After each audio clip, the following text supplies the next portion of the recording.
संगम नगरी प्रयागराज में मौनी अमावस्या स्नान को लेकर उठा विवाद अब तूल पकड़ता जा रहा है। शंकराचार्य अभिमुक्तेश्वरानंद सरस्वती के पालकी स्नान को लेकर प्रशासन से हुए टकराव पर अखिल भारतीय अखाड़ा परिषद ने कड़ा रुख अपनाया है। अखाड़ा परिषद के अध्यक्ष महंत रविंद्र पुरी ने कहा कि माघ मेले में कोई शाही स्नान नहीं होता और संतों को आम श्रद्धालु की तरह ही स्नान करना होता है। करोड़ों की भीड़ में पालकी निकालना संभव नहीं होता, ऐसे समय में प्रोटोकॉल देना भी व्यवहारिक नहीं है। उन्होंने कहा कि अखाड़ों ने हमेशा सरकार का सहयोग किया है और सनातन धर्म को बदनाम करने की कोशिश बर्दाश्त नहीं की जाएगी। महंत रविंद्र पुरी ने साफ कहा कि अखाड़ा परिषद मुख्यमंत्री योगी आदित्यनाथ और सनातन धर्म के साथ खड़ा है। उसमें उनका बोर्ड जगत गुरु शंकराचार्य ज्योतिष पीठाधीश्वर जरूर लगा हुआ है, उस पर नोटिस नहीं जाएगी, उस पर कोई कोर्ट नहीं है, सुप्रीम कोर्ट का उस पर इनको संज्ञान नहीं है। इसका मतलब है कि सुप्रीम कोर्ट कुछ कहे, सुप्रीम कोर्ट का नाम लेकर के किसी के ऊपर हमला कर देंगे और बाकी जगह आंख बंद करके बैठ जाएंगे। ध्यान में ऐसा ध्यानी ज्ञानी प्रशासन हमको मिला है। और इतना ही नहीं, आप कहते हैं कि जो शंकराचार्य नहीं हो क्यों लिखा है, तो भाई पुरी के शंकराचार्य जी तो यहाँ पर आए हुए हैं, पुरी के शंकराचार्य जी का शिविर तो लगा है और पुरी के शंकराचार्य जी के बगल में ही आपने ये दूसरा देखा, अधोक्षजानंद देव तीर्थ जी महाराज पूर्वामाय गोवर्धन पुरी पीठाधीश्वर जगत गुरु शंकराचार्य, उनका बोर्ड लगा है। पुरी के दो शंकराचार्य कैसे हो सकते हैं, अगल बगल उनका शिविर कैसे हो सकता है। आज मेला का प्रशासन पुरी के शंकराचार्य जी महाराज जो असली हैं उनको प्रताड़ित करने के लिए, क्योंकि वो धर्मयुक्त बात बोलते हैं, प्रताड़ित करने के लिए पहले दूर दूर देता था। जो पुराने पत्रकार हैं जानते हैं, उनको शिविर तो मिलता था अधोक्षजानंद जी को, लेकिन उधर दूर लिखता था। इस बार आप देखिए अगल बगल में उनको शिविर दिया गया है, अगल बगल में शिविर लगा करके दो पूर्वामाय गोवर्धन पीठाधीश्वर शंकराचार्य कैसे हो सकते हैं, लेकिन ये हो सकते हैं। इनको नोटिस नहीं जाएगा, अभिमुक्तेश्वरानंद को नोटिस जाएगा, क्योंकि अभिमुक्तेश्वरानंद गौरक्षा की मांग कर रहा है। भारतीय जनता पार्टी की केंद्र या राज्य की सरकारें गौ हत्या बंद नहीं करना चाहती, इसीलिए उसकी आवाज को दबाने के लिए ये नोटिस रात को 12 बजे भेजा जाता है और 24 घंटे में उससे जवाब मांगा जाता है।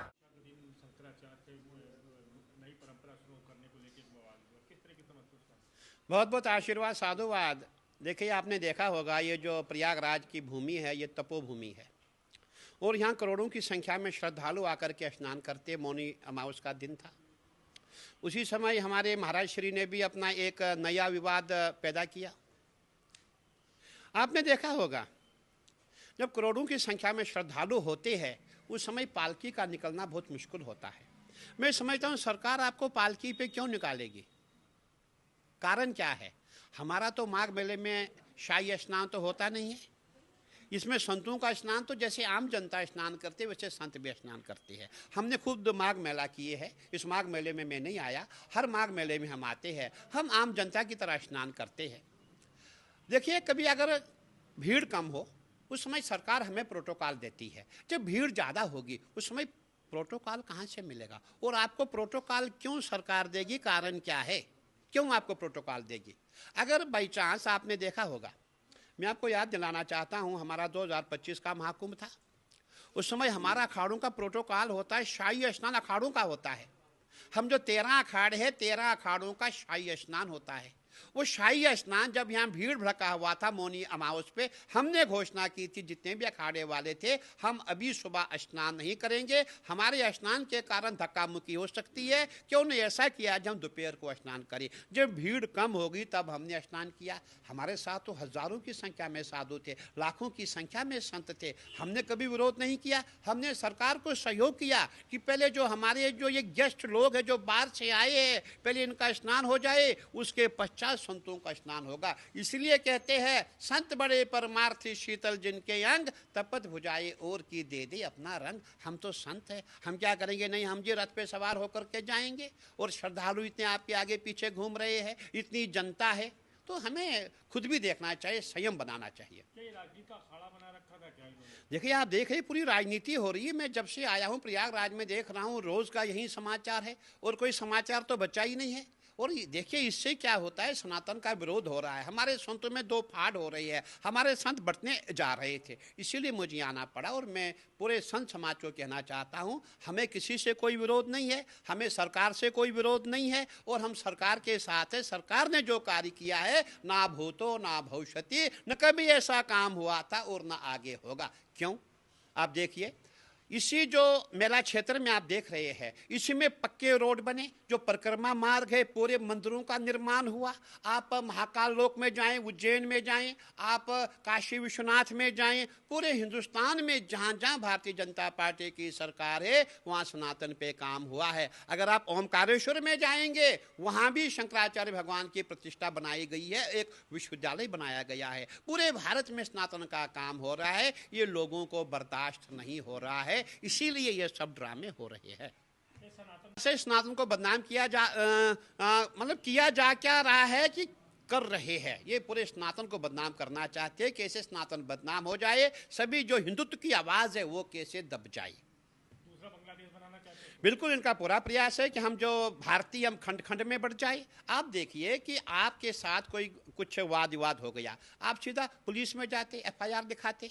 आप अगर पुलिस आपका FIR नहीं लिखती, आप कोर्ट में जाते, बगल में हमारे यहाँ हाई कोर्ट है। तो कहने का तात्पर्य है कि क्या इसके अलावा और कोई ऑप्शन नहीं था क्या? आपने ऑप्शन क्या बनाया? आपने बच्चों को आगे रखा, बटकों को आगे रखा, बटकों की पिटाई हुई, बटकों को मारा। हमें उन लोगों को भी देखना है, वो जो लोग जिन्होंने बटकों को मारा है उस पर भी जांच होनी चाहिए। क्यों मारा, वो कौन लोग है? कहीं ऐसा नहीं कि वो मानसिकता में ऐसे ही लोग होंगे, वो इन्हीं के लोग होंगे, क्योंकि आजकल हर जगह इनके लोग हैं। इसीलिए हमें जांच करनी चाहिए, जांच के पश्चात उनको दंड मिलेगा जिन्होंने भी बच्चों को मारा है। क्या एक तरीके से राजनीति के तहत की पूरा कार्यक्रम हुआ है? देखिए, सबसे बड़ी बात है कि इनको जो है मोदी जी को, गृह मंत्री जी को, योगी जी को बदनाम करना है। कैसे इन्होंने हमेशा यही प्रयास किया है, कैसे योगी को बदनाम किया जाए। क्या ये उचित है योगी जी को माँ की गाली देना? आपने क्या कहा? योगी कौन है? अकबर का बेटा है। योगी कौन है? हुमायूं का बेटा है। भाई तुम किसके बेटे हो? तुम कौन हो? ये बातें उचित नहीं है। इसलिए मैं चाहता हूं कि इनको अपनी जिह्वा पे जो है बिल्कुल संयम रखे। अगर ऐसा दोबारा किया, ऐसा प्रयास किया, तो मैं समझता हूं उचित नहीं है। क्या ये मतलब एक तरीके से 2027 की तैयारी, संसद इलेक्शन लड़ना या कांग्रेस पार्टी का आना? बिल्कुल, देखिए क्या होता है आजकल हमारे संतों में भी बहुत एक ट्रेंड सा बन गया है। योगी जी को देख के हो सकता है ये भी सोचते होंगे हम भी CM बन जाएंगे, अगली पार्टी के द्वारा CM बन जाएंगे। भाई आप CM बनो, कुछ भी बनो, हमें उनसे लेना नहीं है। लेकिन आप जो सनातन को गाली देंगे, देखिए योगी को गाली देना सनातन को गाली देना है। योगी जी हमारे जो है भगवा के प्रतीक है। योगी जी ने सनातन पे काम किया है। योगी जी ने राम मंदिर के लिए कितने प्रयास किए। मैंने देखा है कि हफ्ते में 3 दिन योगी जी अयोध्या में ही होते थे, और आप उसी को गाली दे रहे हैं। जो सनातन पे काम कर रहा है उसी को आप गाली दे रहे हैं। ये उचित बात नहीं है। आपको प्रधानमंत्री जी हमारे हैं, गृह मंत्री जी हमारे, योगी जी हमारे, आप तीनों के कारण सनातन जीवित है, आप सनातन का विरोध कर रहे हैं। तो 18% मुख्यमंत्री जी के साथ है सनातन? बिल्कुल बिल्कुल सनातन के साथ है। देखिए, हम कोई पार्टी की बात नहीं कर रहे हैं। जो सनातन के साथ है, जो संतों के साथ है, जो राम के साथ है, जो कृष्ण के साथ है, जो शंकर के साथ है, उसके साथ संत है।